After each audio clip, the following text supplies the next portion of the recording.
Arctic ദ്വീപായ ഗ്രീൻലൻഡിനെ അമേരിക്കയുടെ ഭാഗമായി ചിത്രീകരിക്കുന്ന പുതിയ ഭൂപടം പങ്കുവച്ച് ലോകത്തെ തന്നെ ഞെട്ടിച്ചിരിക്കുകയാണ് US പ്രസിഡന്റ് ഡൊണാൾഡ് ട്രംപ്.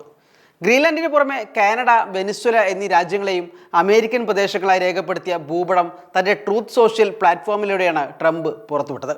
3 പരമാധികാര രാജ്യങ്ങളെ അവരുടെ എല്ലാ അവകാശവും തകർത്താണ് ട്രംപിൻ്റെ ഈ നടപടി ഉണ്ടായിരിക്കുന്നത്.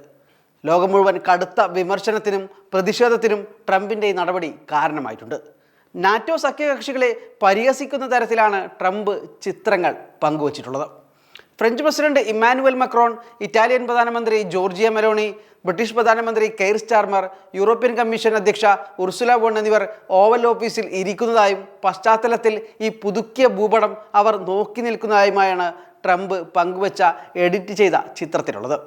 ഇത് യൂറോപ്യൻ രാജ്യങ്ങൾക്കിടയിൽ വലിയ ചർച്ചകൾക്ക് വഴിവെച്ചിട്ടുണ്ട്. മറ്റൊരു പോസ്റ്റിൽ vice president JD Vance, state secretary Marco Rubio എന്നിവർക്കൊപ്പം ട്രംപ് ഗ്രീൻലാൻഡിൽ US പതാക ഉയർത്തുന്ന ചിത്രവും പങ്കുവച്ചു.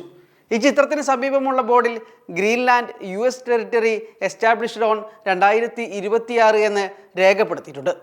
ഈ വർഷം തന്നെ ഗ്രീൻലാൻഡിനെ അമേരിക്കയുടെ ഭാഗമാക്കുമെന്ന സൂചനയാണ് ഇതിലൂടെ അദ്ദേഹം നൽകുന്നത്. ഗ്രീൻലാൻഡ് പിടിച്ചെടുക്കുന്നതിനെക്കുറിച്ച് നാറ്റോ ജനറൽ സെക്രട്ടറി മാർക്ക് റൂട്ടെയുമായി സംസാരിച്ചതായി ട്രംപ് വെളിപ്പെടുത്തി. റഷ്യയുടെയും ചൈനയുടെയും സ്വാധീനം ചെറുക്കാൻ ഗ്രീൻലാൻഡ് കൈവശപ്പെടുത്തുന്നത് ദേശീയ സുരക്ഷയ്ക്ക് അനിവാര്യമാണെന്നാണ് ട്രംപിൻ്റെ വാദം. നിലവിൽ ഗ്രീൻലാൻഡിൻ്റെ അധികാരമുള്ള ഡെൻമാർക്കിന് പ്രതിരോധ ശേഷിയില്ലെന്നും ട്രംപ് പരിഹസിച്ചു. ഇതിനു പുറമെ നൊബേൽ സമ്മാനം ലഭിക്കാത്തതുമായി ബന്ധപ്പെട്ട് നോർവേ പ്രധാനമന്ത്രിക്ക് ട്രംപ് കത്തയക്കുക കൂടി ചെയ്തിട്ടുണ്ട്. വെനിസ്വേലൻ പ്രസിഡന്റ് നിക്കോളാസ് മഡുറോയെ പിടികൂടിയതിന് പിന്നാലെയാണ് ഗ്രീൻലാൻഡ് വിഷയം ട്രംപ് വീണ്ടും സജീവമാക്കിയത്. ഭൗമശാസ്ത്രപരമായ പ്രാധാന്യം കണക്കിലെടുത്ത് ഗ്രീൻലാൻഡ് അമേരിക്കയുടെ ഭാഗമാകുന്നത് രാജ്യത്തെ ഭൂമിയിലെ ഏറ്റവും ശക്തമായ രാജ്യമായി നിലനിർത്താൻ സഹായിക്കുമെന്ന് ട്രംപ് അവകാശപ്പെടുന്നു.